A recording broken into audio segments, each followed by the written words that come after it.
Greetings, everyone, and welcome to the episode of Be Informed, where we speak to industry leaders.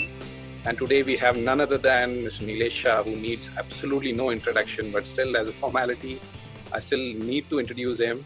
He's a group president and managing director of Kotak Mahindra Asset Management Company. In his previous assignment, he was in leadership roles with Axis Capital, ICICI Securities, ICICI AMC, and also with Franklin Templeton. He's a gold medalist, chartered accountant, and also a merit ranking cost accountant. Now you know where his knowledge is come from. He's also a part-time member of India's Economic Advisory Council and present chairman of AMFI. Warm welcome. So, taking cues from your recent letter, we definitely believe that we are in a perfect storm of perfect storm moment in our life, right? Where we see a lot of crises around medicine, we have medical, financial, and life crisis. I mean, so I think it's a great time for us to have you speak to us. So I'll talk to you more about macros first. So what is your view on certain recent policies, like what has happened yesterday around tax reforms and Atmanirbhar? And I mean, I just want to start with your views around those.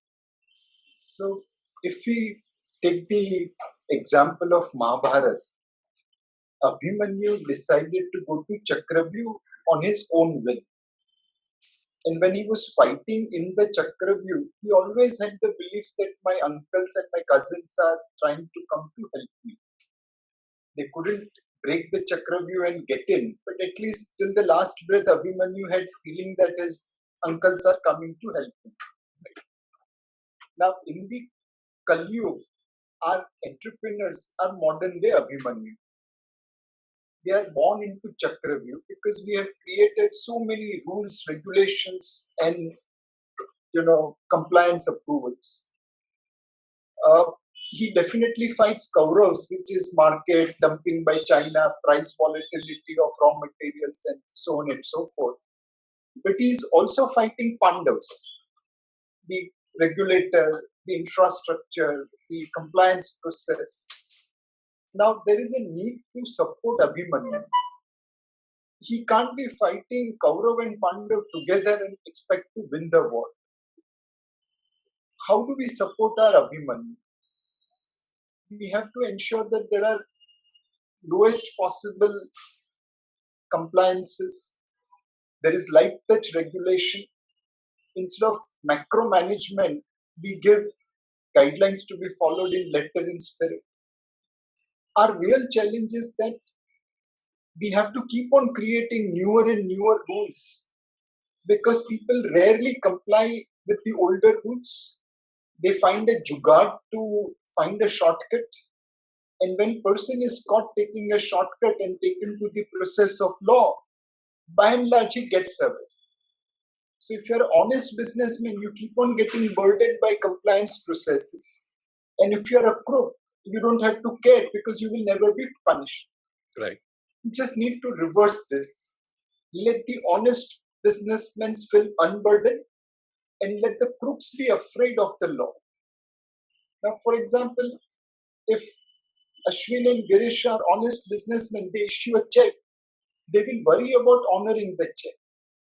But if I am a crook and I issue a check and someone takes me to the court for section 138(1) bounce back, I don't have to worry because there are more than 40 million cases pending and no one gets punished. Right. So we need to ensure that now crooks fear rule of law rather than honest businessmen. That's a great analogy, I would say. I'm hoping, with these recent reforms, things do change. So let's talk about fiscal stimulus. I mean, India did go in for about $168 billion of fiscal stimulus, totaling to about 6%, and also with rate cuts of about 115 basis points. So this has definitely made a lot of ample money available both in India and across the globe, because India may be on a lower side. They have supported the stimulus has been on a lower side, but across the globe there have been far larger stimuluses. So with a lot of money available in the system across the globe, so where do you see, or do you see this money getting into riskier assets? Undoubtedly, money is moving in search of return. The American junk bond yields are today lower than what government of India will potentially borrow in international market. Right. Now imagine a country which has not defaulted for 5,000 years borrowing at a higher yield than a company which is likely to default next week. Right. But that's the power of money. We have seen money chasing return across the world. That's where government securities yield is turning negative. That's where junk bond yields in terms of spread compression is at lifetime low. That's where we have seen quality companies trading at lifetime high valuation. And in this era of high liquidity and low interest rates, it is natural for money to search for return, to search for growth. And this is the new normal for the world, where central bankers will print money and investors will take that money in search of yield wherever it is available. Right. So we have to live with the new normal, like just like the way we are living with gloves and sanitizers. So now, a politically little controversial question for you. So China also did soar back with maybe about 3% stimulus, far low. I mean, half of what India has done. But then, what's your take on the growth that they have seen? Second is with the entire anti-China movement that you're seeing across the globe, and not just in India. And India also has shown some negative imports. Lesser imports from China. What's your overall take on how world has changed, especially for China during this COVID time? So, undoubtedly, what China has done is a miracle. No other country in the world has shifted so many people out of poverty. No other country in the world has built such infrastructure at this pace. And the best example is China building a hospital fully functional in 17 days. We all saw that video. Yeah. The rest of the world has no chance of achieving that. Now, let's respect the positive side of China. On the other hand, it's not that it's a perfect society. They have many challenges.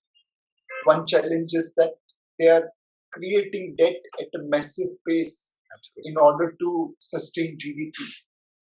Post 2008 GDP growth is like this, debt growth is like this. So it's a debt funded growth. Second, it's a country where transparency is missing. Now, imagine where in the world COVID-19 casualty is far more, despite knowing fully well that this is coming. On the other hand, in China, it got contained despite not knowing for first many days that this is COVID-19. Logically, it does not appeal to you. It makes you believe that there is something amiss in the data. So China has certain positives in terms of execution, in terms of ensuring that entire nation aligns for long-term objectives, even at short-term pain. But it has its own limitation. India, on the other hand, as someone called it, it's a functioning anarchy. And there was a nice video yesterday, what I saw, Mr. Harsh Goenka actually tweeted this. There were different countries like US, Canada, Germany, UK, where on a cross section, cars were moving, and there were only two cars moving in four directions, and yet it got hit with each other. And then there was a four-road junction of India where numerous two-wheeler cows were moving, and everything functioned in perfect movement. There was no accident. So we are functioning anarchy. To an outsider, it looks like what's happening, but we know exactly what we are doing, and it works quite well. So we can't copy Chinese model. We have to do what is appropriate for us. And there are some shining examples of success. Pre-70s, we were importer of food grain. We were dependent upon, legacies given by other people. Now we are producing more food grains than we can store, and we don't have to import. Right. Pre-independence and much after independence, we were net importer of milk. milk powder used to come as kherat from Scandinavian countries, New Zealand. Today, we are the largest producer of milk in the world thanks to Amul. In 1991, we had to pledge gold for getting loan because our FX had come down to a level. Today, at $535 billion of FX reserves, we'll be top 5 nations in the world. So what we did with our FX, what we did with our milk, what we did with our food grain can be replicated in other things. Nilesh, taking a cue from your, what you mentioned, the way we do is very unique to us. A lot of, going back to macro in India, a lot of estimates of GDP being negative by 5 to 10%. That's a projection given. There's also positive news on some green shoots, business resumption, and some high frequency indicators. But just wanted to understand, our investors wanted to understand, our clients, what is the real picture of the economy? What is the real stress, and what is and positives. But from where you see, what is the real picture of the economy? What's happening actually? So undoubtedly, real picture of economy is mixed. In April, activities crashed due to lockdown. May, it tried to recover a little bit over April. June was better over May. July was better over June. But somewhere in the second half of July, first half of August, we seem to be plateauing. We recovered like this, now we are plateauing. We need to change the orbit to go back to our previous levels. Rural India seems to be doing well. Fertilizer sales, cement sales, two-wheeler sales, tractor sales, all are positive and normalizing. Kharif season sowing area is higher than last year. Monsoon has appeared to be good across the country. So rural India probably will hold out, and I wouldn't be surprised if rural India gives a positive GDP growth this year. I have a question on rural India. Sorry. Our challenge is on the urban India. This is where there is series of lockdowns, unlockdowns, and again lockdowns. If you look at IIP numbers for June, it came down 16% lower. But if you look at power consumption, it was just 3% lower. If you look at GST collection, it was 14% lower. But if you take out import duty and look at the local GST, it was down only 5%. Now, just look at the data. Power suggests 3% down. GST local suggests 5% down. GST total suggests 14% down. IIP suggests 16% down. Now, how do you get comfort from this data, which is pointing towards different direction? My feeling is that FY21 will be a write-off. We will degrow for the first time after 1980 between -5 to -10%. But in this correction, whatever steps we take will help us, figure out what to do in FY22. Compared to any other country in the world, India has more bullets to fire. We can cut interest rates from repo rate of 4% to 0. Other countries' repo rates are already 0. What will they cut? Yes. We can still monetize deficit and spend money on fiscal because our fiscal debt to GDP, our total debt to GDP ratio last year was 70%. Of course, it will go up as GDP has come down this year, but there is still room. Third, we are the only country who's sitting on a very large base of unproductive assets in government as well as non-government. For example, government has an office called Custodian of Enemy Property. After 1965 war with Pakistan, we acquired properties of all those people who migrated during independence era from India to Pakistan and vice versa. Pakistan liquidated all their custodian of enemy property in 1971. Right. We haven't yet liquidated those properties. The estimated market value of those properties is more than 1,11,000 crore based on reply given in Rajya Sabha a few years back. Now you have 100,000 crore worth of real estate. What better time than to monetize after some 50 years after Pakistan? The Second thing is gold. In last 21 years, we have spent $376 billion for net import of gold. Now, we all know gold smuggling exists. We all, when we have traveled, come back from India, and especially when Middle Eastern flight is coming, you see people wearing large gold jewelry. That is not accounted for. You add those two things, that's $500 billion gone in 21 years. World Gold Council estimates that we have 25 tons of gold. That is $1.6 trillion. But $500 billion of gold is imported in just last 21 years. And market value of that $500 billion will be $1 trillion today. So my understanding is that our gold reserves are far more than what World Gold Council is estimating. They have no idea about our gold smugglings and people who came back wearing jewelry.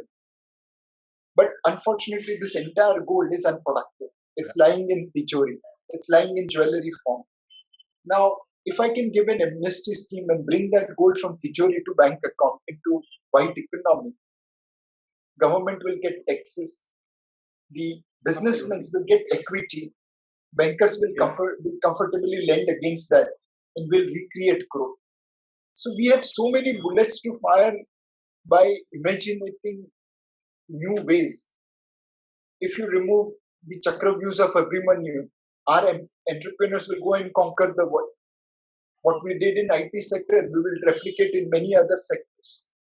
So this correction is inevitable in FY21 GDP growth, but we must use this opportunity to put our house in order that when things open up in FY22, FY23, we really hit the deck. Absolutely. Nilesh, we'll come back to two questions with rural and gold slightly later in the discussion. One thing that's lingering on all investors' mind today for the last month and a half, 2 months now, is a very stark relation between the real economy and the equity markets. And that has obviously put a lot of investors in a tight spot, whether to kind of how to invest, especially mutual fund investors, long-term investors. We understand there's a lot of liquidity coming in. The Robinhood traders, doing their bit in, pumping the market up. But some views on the divergence that is there, and what should be a strategy that investors in mutual funds should deploy, in such markets. So, Girish, if you see the market, very few stocks are driving it at the top, and a lot of penny stocks are driving it at the bottom. The large part in the middle is virtually unmoved. Of course, they have moved from March lows, but they haven't moved much over December or Jan prices. Correct. Now, if you look at Nifty on 31st of July, about 11,073, and break it up in two parts, 15 outperforming stocks and 35 underperforming stocks.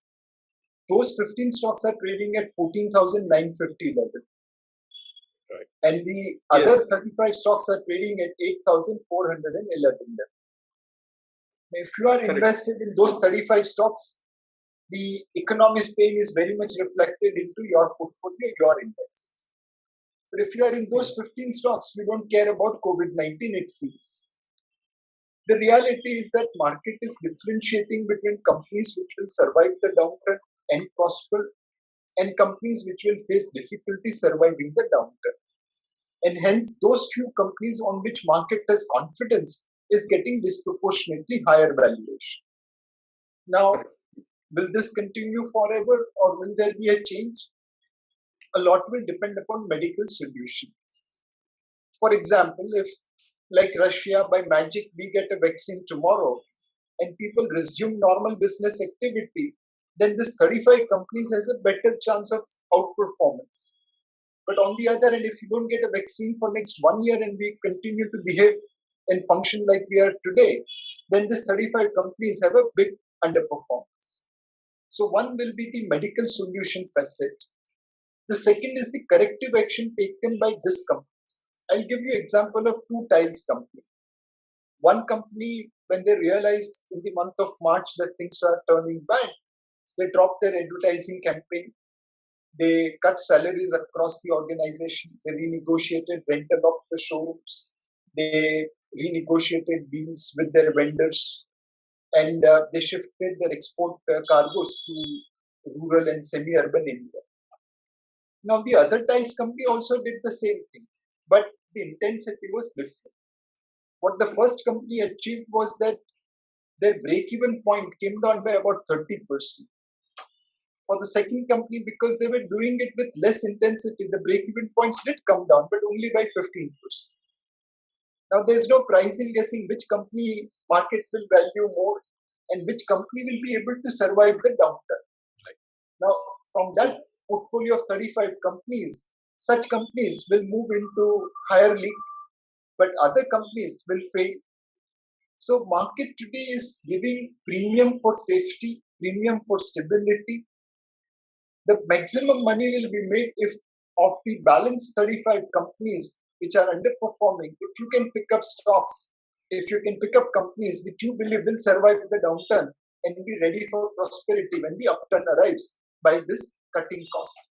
So at Kotak Mutual Fund, how are we identifying these companies? Of course, I can't put all the money in B35s. I have to put in top 15 also. Right. But I'm trying to balance. So across my portfolio, I have removed leverage companies. Because if you have leverage, if you have high debt on your balance sheet, chances of you struggling in this downturn is far higher. Second, I'm looking at companies whose fixed cost is very low, whose operating break even can be lowered. Now, some companies by nature have lower fixed cost. Some companies by efforts are reducing operating cost. So we are investing in those companies in our portfolio who are lowering their operating cost, who are cutting their fixed cost. The third thing is about leadership. If you are top 3 or 4 in a sector, your chances of survival are higher. But if you are 10th player, your chances of survival is very, very low. So I have decided that my portfolios will be along top 3, 4 leaders in a sector, companies having lower operating cost, lower fixed cost, and companies which have lesser debt. With these parameters, I'm trying to figure out companies in B35 who I believe will migrate into T50. Got it, Nilesh. Got it.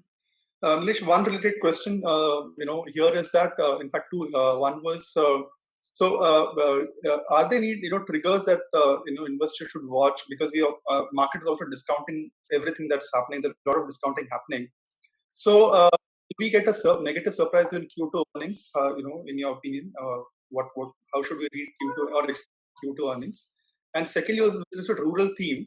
Are we overplaying the rural theme because the contribution GDP is just 15%? So these two questions from my end.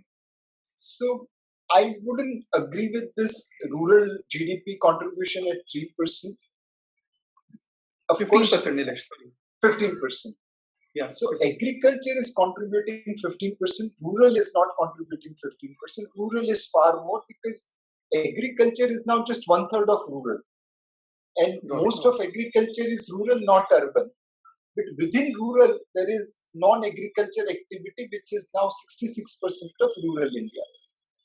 More importantly, when rural India consumes steel or buys biscuit, the effect is felt in urban India.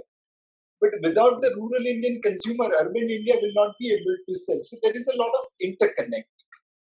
And in today's world, if rural India can still be positive GDP growth, it's a fair achievement. Yeah. Now, this does not take away anything from the fact that urban India is the engine and rural India is the bogey following. If engine doesn't move, train cannot move much higher. And today our engine is in reverse direction undisputably. So no matter how much that bogey try to stop it, but the engine will push the bogey down, and that's why overall GDP growth will be negative. Now, how things will shape up will determine whether we'll make money in market or not. So what is market discounting roughly at 11,300 Nifty? It's discounting lower oil prices. If in March 21, God forbid, if oil goes to $100, market will have to come down because it's not pricing oil over there. Market is also pricing that medical solution is round the corner and normal economic activity will start resuming. This is based on vaccines in phase 3 trial. This is based on fatality rates coming down. This is based on overall infection rates, accelerating, but mortality rates coming down, and so on and so forth. The third thing market is discounting that FY21 will be write-off, but FY22 will be a superior growth rate of maybe 8%, maybe 10%. These are some things which market is assumed. If actual scenario is better than what is assumed by the market, prices will rise. If actual scenario is worse than what is priced by the market, prices will fall. Now, it's very difficult to predict future, but what we can do is a discipline. And we have a fund called Kotak Balance Advantage, and I will use this as an example. So on 17th, so this fund invests 20 to 80% in equity. If you are very bearish on market, minimum 20% will be in equity. If you are very bullish on equity, we'll put 80% in equity. If you have no idea where equity is going, we will be somewhere around 50%. On 17th of Jan, when market was 12,352 and market cap to GDP ratio had crossed its long-term average. So if I remember the numbers correctly, at that point of time, long-term average market cap to GDP ratio was 75% and market cap to GDP ratio became 78%. Our equity allocation fell to 39% and my NAV was 11.36. On 24th March, when market crashed to 7,801 and market cap to GDP ratio became 52%, our equity allocation went up to 75%. NAV was obviously down at 8.52. And on 31st of July, when market became 11,073 and market cap to GDP ratio was about 74-75% at historical average, we were right in the middle at 50% equity allocation. What had this fund done? When market was turning expensive, it kept on reducing equity. When market was becoming cheaper, it kept on increasing equity. When market became fairly valued, it kind of got neutral allocation. And which is why today on 31st of July, NAV is 11.39, higher than what it was on 17th of Jan, even though index is down more than 10%.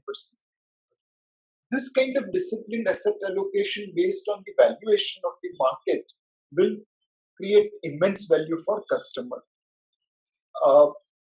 What we are doing in the fund, you can do it at the portfolio level. Absolutely. When market cap to GDP ratio is above its historical average, be underweight. Now, with the benefit of hindsight, one could argue that at 12,352, Nilesh bhai, you should have been 0% in equity. But please remember, top or bottom, Bhagwan bhi capture nahi kar payega. We are all human beings. It's a discipline which we follow. Absolutely. There will be one lucky guy who would have got 100% in cash at 12,352. But you can't do that in fund. And even this approach of doing marginal overweight, marginal underweight has ensured that my NAV is at all-time high level on 31st of July, despite market not being at all-time high level. Right. Absolutely, Nilesh. I think asset allocation is something that we focus on, and what you rightly mentioned at a portfolio level is what we try to implement across all funds. Anand, over to you.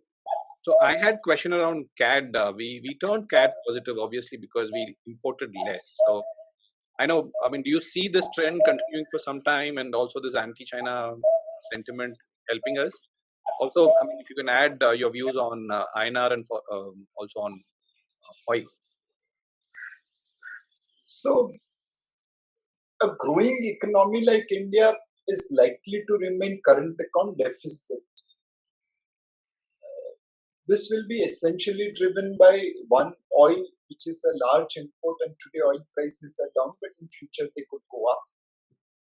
Second, we also will need a lot of investments in certain sectors, which probably will have to import.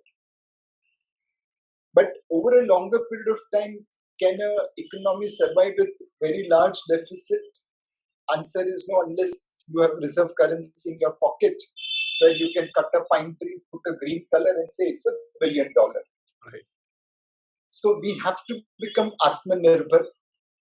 And there are 5 or 6 things which we need to correct. For example, we have third largest reserve of coal in the world, and yet we spend $20 billion on import of coal. Our policies on mining were such that we wanted coal below the ground rather than take it out of the ground. Our imports created jobs in Australia, Indonesia, rather than in Jharkhand and Bengal and Bihar. Right. Now, can we come out with a comprehensive mining policy which can reduce imports? We got our mining policy. Now it needs to be executed on ground. Indians spends about more than 2 crore Indians travel abroad.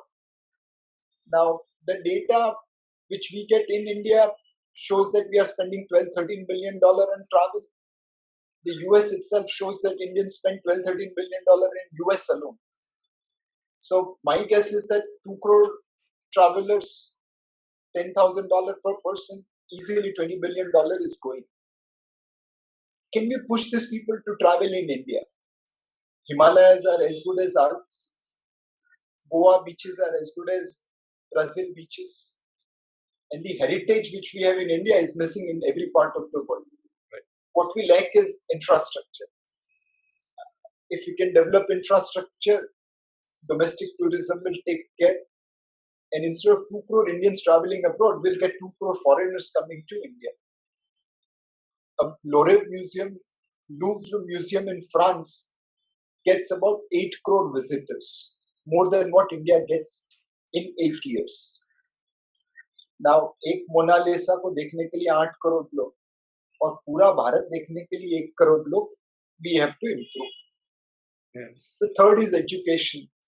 I mean, there is different kinds of data available, but by and large, 1 million students study abroad. Now, how much money we are spending on educating our kids abroad? There's no harm in spending on education, it's an investment. But can we ensure that people from Africa, Bangladesh, Nepal, and other countries come to India to study? The IITs, IIMs, we can create institution of great repute and earn money for educating kids from outside and probably bring Harvards and MITs into India rather than sending our kids abroad. Again, there will be a lot of savings. Gold import I talked about. Smuggling and official imports put together $500 billion in 21 years. This is a sick person doing blood donation hoping that it will improve his health. Imagine if that $500 billion had stayed in India, it would have created $1 trillion plus GDP. Then comes electronics imports. We were the second largest consumer of mobile phones in the world, but we were not making any mobile phones. Now we have seen electronics policy, which is giving productivity-linked incentives. And Apple is making iPhones in India and exporting. Foxconn, supplier of Apple, is looking to come to India. Samsung has shifted all their mobile handset plants in India. Now, can we ensure that in electronics we become exporter rather than importer? That's a delta of about $45 billion. From $45 billion import, if I can swing it to $20 billion export, that's $60 billion plus delta.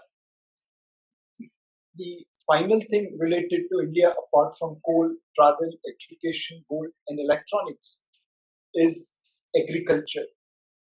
We have been importing various kind of palm oils and stuff like that.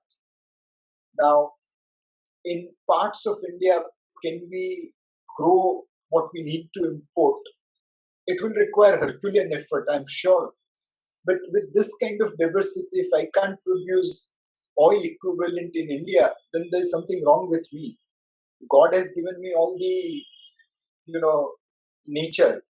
I just have to exploit it. A tiny country like Netherlands exports $80 billion of agriculture goods.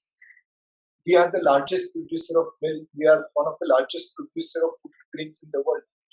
Why can't we emulate Netherlands and think of exporting $100 billion of agriculture goods? It's possible. If someone would have gone and told Amul's founder Tribhuvan Das Patel that India can never ever become sufficient in milk production, he would have been right in saying that.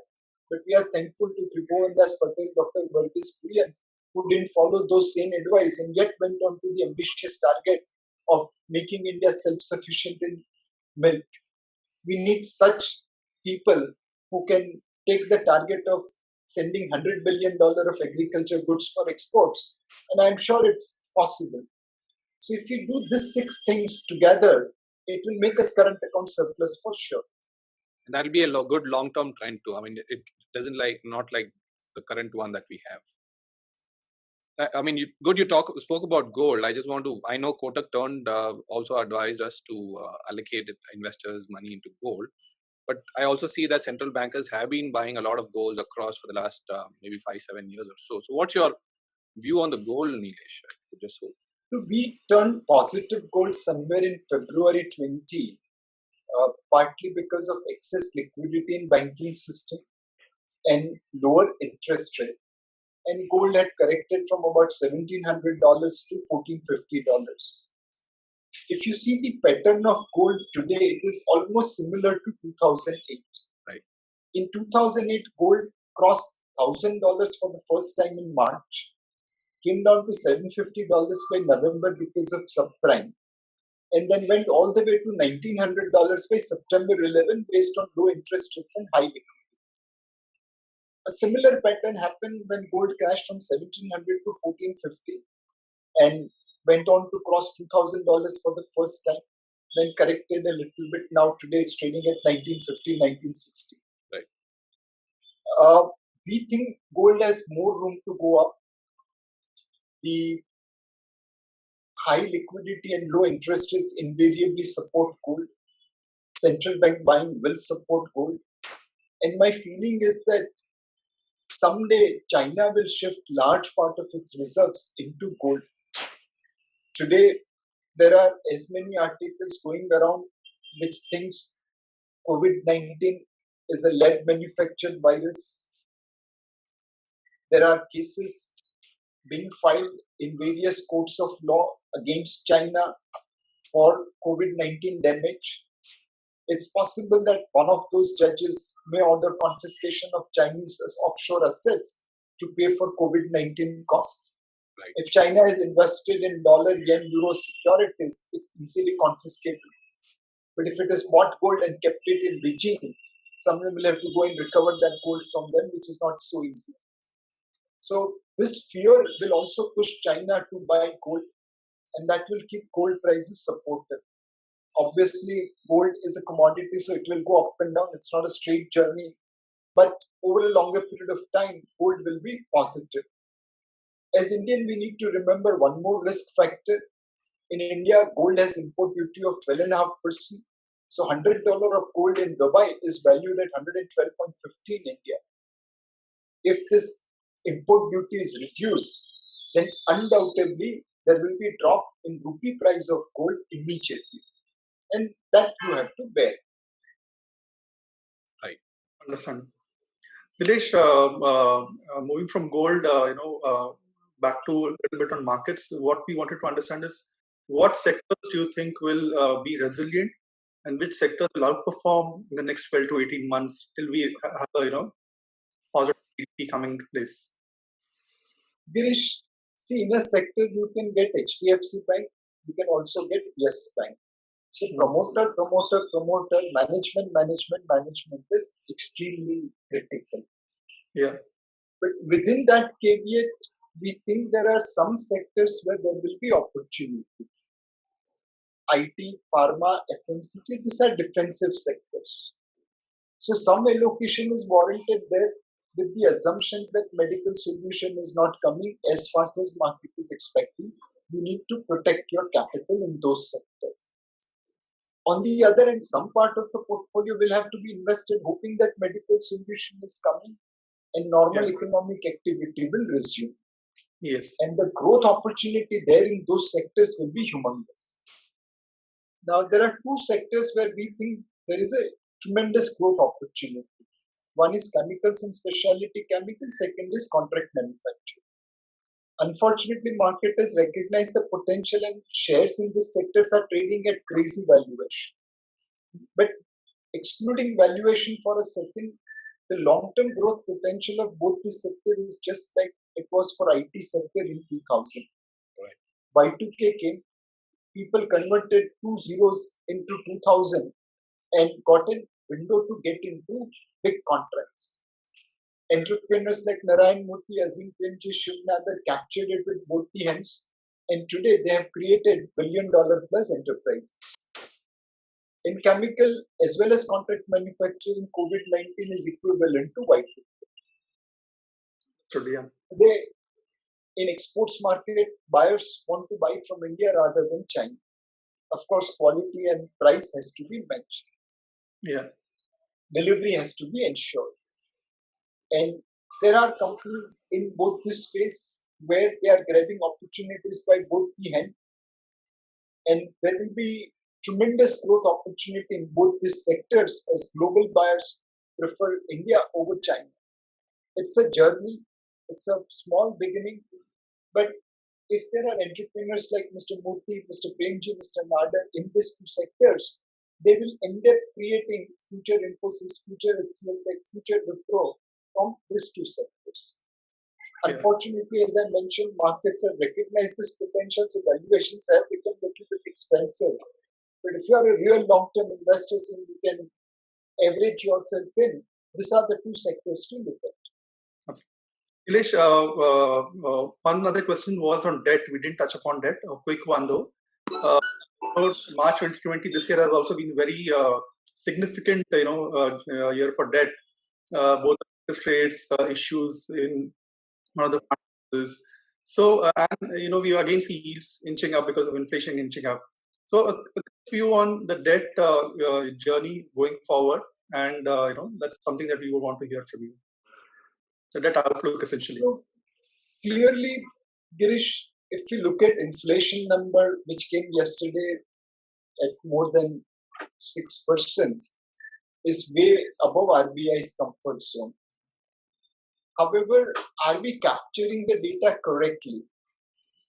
My feeling is that because of COVID-19, there are issues related to data. For example, 15% of CPI index is housing rent. Now, we all know rent has collapsed in this period. Where is it captured in our CPI index? I can bet that it is not captured. So there is a lot of data error in capturing CPI inflation because of COVID-19. And it is fair because people really are not being able to move out to capture data. But my feeling is that RBI will look through this number and not get unduly perturbed by this high number. The trajectory of inflation is still down. It's very, very irrational to believe that when there is a demand destruction of more than 15% as reflected into IIP numbers, prices have gone up by 6%. If you look at PMI numbers, they are coming way below normal expectation. And then you believe that they have a pricing power. It's irrational. It doesn't meet eyes. It doesn't pass smell test. Anyway, we believe RBI will be cognizant of growth as well as inflation dynamic. They will be prudent in managing inflation at the same time ensuring that growth dynamics don't suffer. They have kept adequate liquidity in system. They have cut policy rates. And they are on pause mode right now. But eventually, they will be willing to cut rates if inflation trajectory supports them. And I believe with data correction, inflation trajectory will come below RBI's target level. And lowering of interest rates will ensure that growth recovery can get supported. So we are looking at a pendulum kind of movement in interest rate. It will come down, but it will come down in this fashion rather than straight downward movement. Got it.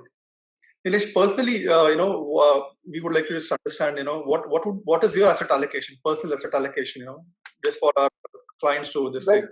I'm a very conservative investor. I may appear aggressive, but I'm not.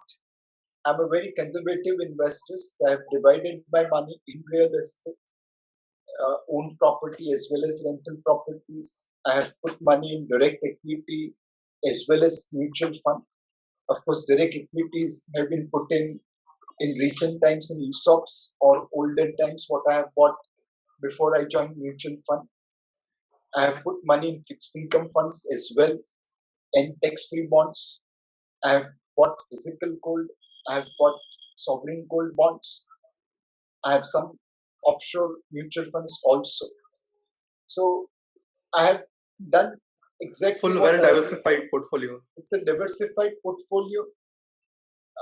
I didn't put 100% of my portfolio in equity on 24th of March. I didn't have that kind of liquidity to achieve that, and I have no regret for it. This diversified portfolio has worked well for me. Instead of getting 50-60% return in a year by aggressive asset calling, I'm happy to get 8-10% interest, 8-10% return every year, because compounding really creates wonder for me. Thanks. Anand, you want to ask something? Yeah, closing. I mean, thank you so much, Nilesh. I think I've done with my question, and I think you've answered all those very well. Thank you so much for taking the time out on a Friday to speak to us, and it was very, very insightful. And I'm sure all of my investors and prospects will like this. Thank you, Nilesh. Thank you very much. It's been an honor. Thank you, Anand. Thank you, Girish. Take care.